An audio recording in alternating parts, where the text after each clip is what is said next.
Inilah kisah Nabi Saleh dan kaum Samud, kaum yang terkena gempa dan petir menggelegar. Setelah kaum Ad, datanglah kaum Samud. Lagi-lagi azab berulang kepada kaum Samud dalam bentuk yang lain. Islam mengenal 25 nama nabi dan rasul yang ditugaskan untuk menyampaikan ajaran kebenaran kepada umat manusia. Nabi Saleh alaihissalam menjadi salah satunya yang berasal dari tanah Arab. Namanya banyak disebutkan dalam Al-Quran agar bisa dijadikan teladan. Nabi Saleh hidup sekitar tahun 2150 sampai 2080 sebelum Masehi. Beliau diutus oleh Allah Subhanahu wa Ta'ala untuk berdakwah kepada kaum Samud, yaitu suku bangsa Arab yang bertempat tinggal di Al-Hijr, berlokasi di antara Hijaz dan Syam. Kehidupan kaum Samud sangat jauh dari petunjuk Allah. Atas dasar inilah Allah Subhanahu wa Ta'ala mengutus Nabi Saleh untuk membimbing mereka ke jalan yang benar. Kaum Samud dikenal sebagai ahli bangunan yang tekun dan terampil. Mereka sangat mahir dalam membuat rumah ataupun istana yang megah. Kaum Samud mengukir rumah-rumah besar dari gunung. Mereka menggunakan batu-batu besar untuk membangun. Mereka adalah orang-orang kuat yang Allah Subhanahu wa Ta'ala membuka pintu rezeki bagi mereka dari segala hal. Mereka datang setelah kaum Ad, lalu mereka tinggal di bumi dan memakmurkannya. Kaum Samud tinggal di Al-Hijr, tempatnya antara kota Hijaz dan kota Tabuk. Daerah tempat tinggal kaum Samud terkenal akan kesuburannya. Banyak pohon rindang yang tumbuh, sungai yang mengalir deras, dan puluhan mata air di mana-mana. Sayangnya, semua kenikmatan itu tak diiringi rasa syukur kepada Allah. Mereka sangat sombong dan kekayaannya hanya digunakan untuk berbuat maksiat. Yang terparah, mereka lupa kepada Sang Pencipta dan tak mau menyembahnya. Karena itu, Allah mengutus Nabi Saleh untuk memberi peringatan kepada kaum Samud. Beberapa orang menerima ajakan Nabi Saleh, namun sebagian yang lain menentangnya. Mereka bahkan berusaha menyakiti Nabi Saleh dan berencana untuk mengusirnya. Suatu ketika, kaum Samud tengah berkumpul bersama. Melihat kesempatan ini, Nabi Saleh datang menyerukan agar mereka kembali ke jalan Allah. Nabi Saleh berkata kepada kaumnya, "Wahai kaumku, sembahlah Allah, yang tiada Tuhan lain bagi kalian selainnya." Quran Surat Hud ayat 61. Kalimat yang sama yang disampaikan oleh setiap nabi, dan kalimat tersebut tidak pernah berubah sebagaimana kebenaran tidak pernah berubah. Para pembesar kaum Nabi Saleh terkejut dengan apa yang dikatakannya. Beliau menyatakan bahwa Tuhan mereka tidak memiliki nilai yang berarti. Beliau melarang mereka untuk menyembahnya dan memerintahkan mereka hanya menyembah Allah Subhanahu wa Ta'ala. Dakwah Nabi Saleh cukup menggoncangkan masyarakat. Nabi Saleh terkenal dengan kejujuran dan kebaikannya. Kaumnya sangat menghormatinya sebelum Allah Subhanahu wa Ta'ala mengutusnya dan memberikan wahyu padanya untuk berdakwah kepada mereka. Kaum Nabi Saleh berkata, "Hai Saleh, sesungguhnya kamu sebelum ini adalah seseorang di antara kami yang kami harapkan. Apakah kamu melarang kami untuk menyembah apa yang disembah oleh bapak-bapak kami? Dan sesungguhnya kami betul-betul dalam keraguan yang menggelisahkan terhadap agama yang kamu serukan kepada kami." Quran Surat Hud ayat 62. Demikianlah kaum Nabi Saleh merasa bingung di hadapan kebenaran dan mereka heran terhadap saudara mereka, Saleh, yang mengajak mereka untuk menyembah Allah Subhanahu wa Ta'ala.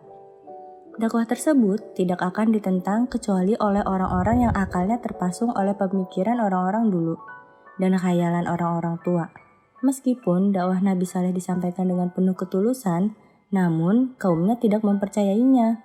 Mereka justru meragukan dakwahnya. Mereka mengira bahwa Nabi Saleh telah tersihir. Mereka meminta kepadanya agar ia mendatangkan mukjizat yang membuktikan bahwa ia memang utusan Allah Subhanahu wa Ta'ala. Mereka meminta seekor unta betina yang sedang hamil tua keluar dari sebuah batu. Tak hanya itu, Mereka menyebutkan ciri-ciri unta yang aneh untuk mempersulit Nabi Saleh. Nabi Saleh pun bertanya kepada kaum Tsamud, memastikan apakah mereka mau beriman jika ia mengabulkan permintaannya. Mereka setuju dan Nabi Saleh pun segera masuk ke tempat ibadahnya. Nabi Saleh beribadah sebanyak-banyaknya dan berdoa dengan khusyuk agar Allah memberikan unta betina seperti yang diinginkan kaum Tsamud. Allah Subhanahu wa Ta'ala berkehendak untuk mengabulkan permintaan mereka. Mukjizat pun datang. Batu besar tiba-tiba terbelah dan dari dalamnya muncul seekor unta betina besar yang sedang hamil, dengan ciri-ciri unik yang disebutkan kaum Tsamud sebelumnya. Nabi Saleh berkata kepada kaumnya ketika mereka meminta mukjizat kepadanya, "Hai kaumku, inilah betina dari Allah sebagai mukjizat yang menunjukkan kebenaran untukmu. Sebab itu, biarkanlah dia makan di bumi Allah dan janganlah kamu mengganggunya dengan gangguan apapun yang akan menyebabkan kamu ditimpa azab yang dekat." Quran Surat Hud ayat 66. Yang dimaksud ayat dalam surah tersebut adalah mukjizat. Diriwayatkan bahwa unta itu merupakan mukjizat karena batu gunung pada suatu hari terpecah dan keluar darinya unta. Dan keluar di belakangnya anaknya yang kecil. Ia lahir melalui cara yang tidak umum dalam proses melahirkan. Diriwayatkan juga bahwa ia merupakan mukjizat karena ia minum air yang terdapat di sumur-sumur pada suatu hari lalu. Binatang-binatang yang lain tidak berani mendekati air itu pada hari tersebut. Ada riwayat lain mengatakan bahwa ia merupakan mukjizat karena ia mengeluarkan susu yang mencukupi untuk dipakai minum oleh seluruh manusia. Di hari di mana ia minum seluruh air sehingga tidak ada sedikit pun yang tersisa darinya. Unta ini merupakan mukjizat di mana Allah Subhanahu wa Ta'ala menyifatinya dengan sebutan Naqatullah, unta Allah. Itu berarti bahwa unta tersebut bukan unta biasa, namun ia merupakan mukjizat dari Allah Subhanahu wa Ta'ala. Allah Subhanahu wa Ta'ala menurunkan perintah kepada Nabi Saleh agar beliau melarang kaumnya untuk mengganggunya atau membunuhnya. Beliau memerintahkan mereka untuk membiarkannya makan di bumi Allah dan tidak menyakitinya. Beliau mengingatkan mereka bahwa ketika mereka mencoba untuk mengganggunya, maka mereka akan mendapatkan siksaan dalam waktu dekat. Mula-mula, kaum Tsamud sangat terheran-heran ketika melihat unta lahir dari batu-batuan gunung. Ia adalah unta yang diberkati di mana susunya cukup untuk ribuan laki-laki, wanita, dan anak-anak kecil. Jika unta itu tidur di suatu tempat, maka binatang-binatang lain akan menyingkir darinya. Jelas sekali, ia bukan unta biasa, namun merupakan tanda-tanda kebesaran dari Allah Subhanahu wa Ta'ala. Unta itu hidup di tengah-tengah kaum Nabi Saleh. Sejumlah orang akhirnya menyatakan keimanannya, namun sebagian besar lainnya ingkar janji dan tetap pada kekafirannya. Bahkan mereka yang kafir tidak mau tinggal diam. Mereka selalu mencari cara untuk menyingkirkan Nabi Saleh dari pemukiman itu secepatnya. Kebencian terhadap Nabi Saleh berubah menjadi kebencian kepada unta yang diberkati itu. Mulailah mereka membuat persekongkolan untuk melawan unta itu. Orang-orang kafir sangat membenci mukjizat yang agung ini dan mereka membuat rencana jahat untuk melenyapkannya. Sebagaimana biasanya, para tokoh kaumnya berkumpul untuk membuat makar. Allah Subhanahu wa Ta'ala berfirman, "Dan kami telah mengutus kepada kaum Tsamud, saudara mereka Saleh. Ia berkata, 'Hai kaumku, sembahlah Allah. Sekali-kali tidak ada Tuhan bagimu selainnya. Sesungguhnya telah datang bukti yang nyata kepadamu dari Tuhanmu. Unta betina Allah ini menjadi tanda bagimu, maka biarkanlah dia makan di bumi Allah. Dan janganlah kamu mengganggunya dengan gangguan apapun yang karenanya kamu akan ditimpa siksaan yang pedih. Dan ingatlah olehmu di waktu Tuhan menjadikan kamu pengganti-pengganti yang berkuasa sesudah kaum Ad dan memberikan tempat bagimu di bumi. Kamu dirikan istana-istana di tanah-tanahnya yang datar, dan kamu pahat gunung-gunungnya untuk dijadikan rumah. Maka ingatlah nikmat-nikmat Allah, dan janganlah kamu merajalela di muka bumi dengan membuat kerusakan." Pemuka-pemuka yang menyombongkan diri di antara kaumnya berkata kepada orang-orang yang dianggap lemah, yang telah beriman di antara mereka, tahukah kamu bahwa Soleh diutus menjadi Rasul oleh Tuhannya? Mereka menjawab, sesungguhnya kami beriman kepada wahyu yang Saleh diutus untuk menyampaikannya. Orang-orang yang menyombongkan diri berkata, sesungguhnya kami adalah orang yang tidak percaya kepada apa yang kamu imani itu. Quran Surat Al-A'raf ayat 73-76. Nabi Saleh menyeru kaumnya dengan penuh kasih sayang dan cinta. Beliau mengajak mereka untuk hanya menyembah Allah Subhanahu wa Ta'ala dan mengingatkan mereka bahwa Allah Subhanahu wa Ta'ala telah mengeluarkan mukjizat bagi mereka, yaitu unta. Mukjizat itu sebagai bukti akan kebenaran dakwahnya. Beliau memohon kepada mereka agar mereka membiarkan unta itu memakan dari hasil bumi, dan setiap bumi adalah bumi Allah Subhanahu wa Ta'ala. Beliau juga mengingatkan mereka agar jangan sampai mengganggunya, karena yang demikian itu dikhawatirkan akan mendatangkan azab bagi mereka. Bahkan, beliau mengingatkan mereka dengan nikmat-nikmat Allah Subhanahu wa Ta'ala yang turun kepadanya. Bagaimana dia menjadikan mereka penguasa-penguasa yang datang setelah kaum Ad? Bagaimana dia memberi mereka istana dan gunung-gunung yang terukir serta berbagai kenikmatan dan kekuatan? Demikianlah yang dilakukan oleh Nabi Soleh. Namun, kaumnya justru menjawabnya dengan jawaban yang aneh. Mereka tidak menghiraukan nasihat Nabi mereka. Mereka menemui orang-orang yang beriman kepada Nabi Saleh. Mereka bertanya dengan pertanyaan yang tujuannya untuk merendahkan dan mengejek. Apakah kalian mengetahui bahwa Soleh seseorang yang diutus dari Tuhannya? Pertanyaan ini tidak pantas dikemukakan setelah mereka melihat mukjizat unta. Alhasil, mereka merendahkan pengikut Nabi Saleh dan mengejeknya. Sekelompok kecil yang beriman kepada Nabi Saleh berkata, sesungguhnya kami percaya dengan apa yang dibawa oleh Nabi Saleh. Perhatikanlah jawaban orang-orang mukmin. Jawaban tersebut sangat bertentangan dengan jawaban para pembesar dari kaum Nabi Saleh. Pembesar itu justru meragukan kenabian Saleh, sedangkan orang-orang mukmin itu menegaskan kepercayaan mereka terhadap kebenaran yang dibawa oleh Nabi Saleh. Kebenaran yang dibawa oleh Nabi Saleh tidak berhubungan dengan unta itu, namun berhubungan dengan dakwahnya dan ajarannya. Mereka mengatakan, kami mengimani apa yang dibawa oleh Nabi Saleh, dan mereka tidak mengatakan, kami beriman kepada untanya. Mereka tidak mengatakan bahwa unta itu yang menetapkan kenabian Saleh. Orang-orang mukmin lebih memperhatikan kebenaran ajaran yang dibawa oleh Nabi Saleh, bukan memperhatikan mukjizat yang luar biasa itu. Melalui dialog tersebut, kita dapat melihat sikap orang-orang kafir di mana mereka justru merasa mulia dengan penentangan terhadap kebenaran. Orang-orang yang menyombongkan diri berkata, sesungguhnya kami adalah orang yang tidak percaya kepada apa yang kamu imani itu. Demikianlah penghinaan mereka, kesombongan mereka, dan kemarahan mereka. Rasa-rasanya sia-sia untuk mencari dalil yang dapat memuaskan orang-orang kafir saat berdialog dengan mereka.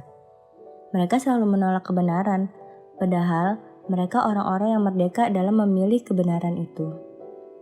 Malam mulai menyelimuti kota Tsamud. Gunung-gunung yang kokoh menjulang dan melindungi rumah-rumah yang terukir di dalamnya. Dinyalakanlah lampu-lampu dalam istana yang terukir di gunung itu.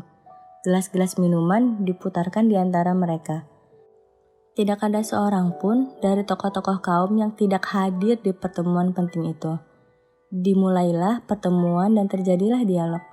Salah seorang kafir berkata, bagaimana kita akan mengikuti seorang manusia biasa di antara kita?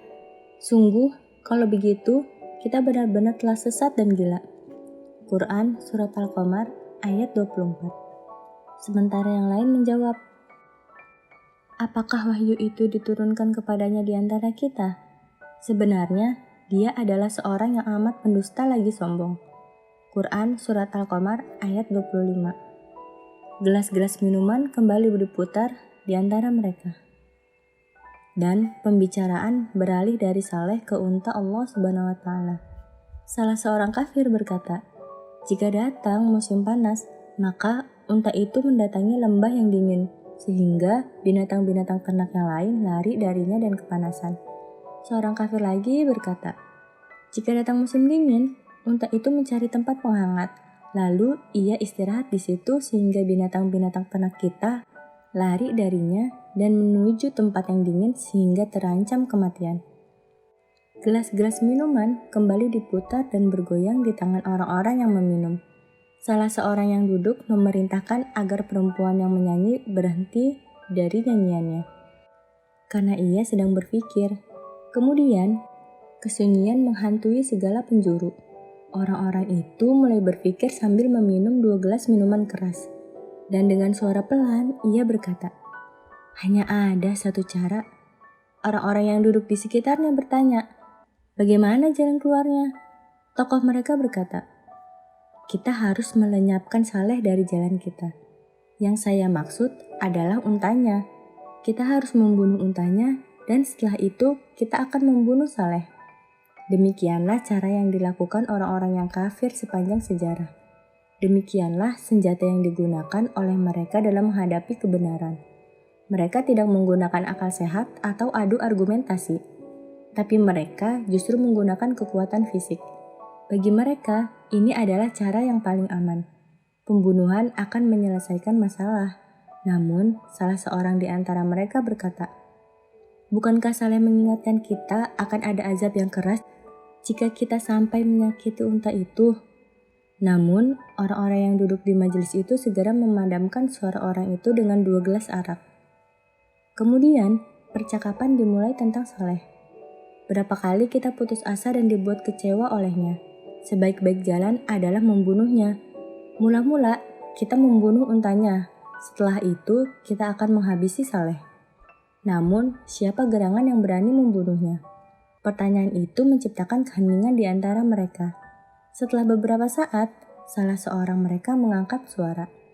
"Saya mengenal seseorang yang dapat membunuhnya." Lalu, nama demi nama berputar di antara mereka sehingga mereka menyebut seseorang penjahat yang selalu membuat kerusakan di muka bumi, dan ia suka mabuk-mabukan. Ia mempunyai kelompok penjahat di kota. Dan di kota itu ada 9 orang laki-laki yang membuat kerusakan di muka bumi ini. Dan mereka tidak berbuat kebaikan. Quran Surat An-Naml ayat 48. Mereka adalah alat-alat kejahatan. Mereka adalah penjahat-penjahat kota yang terkenal. Mereka sepakat untuk melaksanakan kejahatan. Kegelapan semakin menyelimuti gunung. Kemudian datanglah malam tragedi. Unta yang diberkati itu sedang tidur dan mendekap anaknya yang kecil di dadanya. Anaknya yang kecil itu merasakan kedinginan dan mendapatkan kehangatan di sisi ibunya.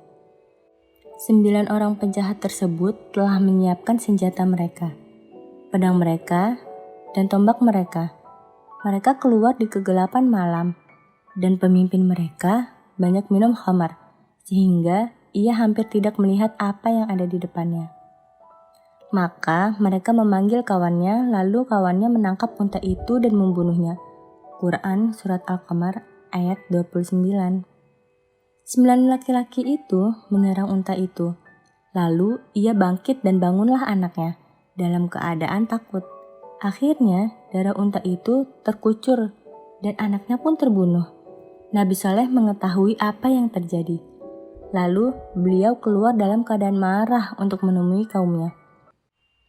Beliau berkata kepada mereka, "Bukankah aku telah mengingatkan agar kalian jangan mengganggu unta itu?" Mereka menjawab, "Kami memang telah membunuhnya, maka datangkanlah siksaan kepada kami jika engkau mampu. Bukankah engkau berkata bahwa engkau termasuk utusan Tuhan?" Lalu Nabi Saleh berkata kepada kaumnya, "Bersukarialah kamu sekalian di rumahmu selama 3 hari. Itu adalah janji yang tidak akan didustakan." Quran Surat Hud ayat 66. Perkataan ini adalah bentuk ancaman Nabi Saleh kepada mereka. Namun, orang kafir itu tak mempercayainya, malah lanjut merencanakan perbuatan keji lainnya. Setelah itu, Nabi Saleh meninggalkan kaumnya. Kemudian datanglah janji Allah Subhanahu wa Ta'ala untuk menghancurkan mereka setelah 3 hari. Berlalulah 3 hari siksaan atas orang-orang kafir dan mereka menunggu-nunggu azab yang datang. Sehari setelah pembunuhan unta, wajah kaum Tsamud berubah menjadi kuning. Di hari kedua, berubah menjadi merah. Dan keesokan harinya berubah menjadi hitam. Ini adalah hari terakhir kesempatan bagi mereka untuk bersukaria, seperti yang dikatakan Nabi Soleh tadi. Maka pada hari keempat, langit terpecah melalui teriakan yang keras di mana teriakan itu menghancurkan gunung dan membinasakan apa saja yang ada di dalamnya. Kemudian bumi itu berguncang dan menghancurkan apa saja yang ada di atasnya. Itu adalah satu teriakan saja yang membuat kaum Nabi Soleh hancur berantakan. Allah Subhanahu wa Ta'ala berfirman, "Sesungguhnya kami akan mengirimkan unta betina sebagai cobaan bagi mereka. Maka tunggulah tindakan mereka dan bersabarlah.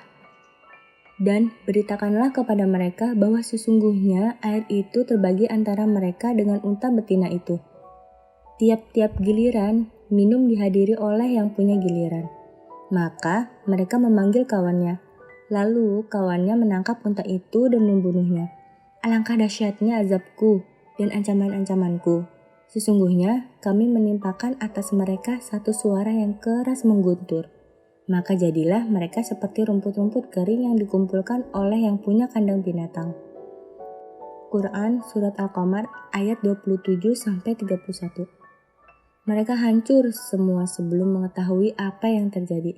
Sedangkan orang-orang yang beriman bersama Nabi Soleh, mereka telah meninggalkan tempat tersebut, sehingga mereka selamat.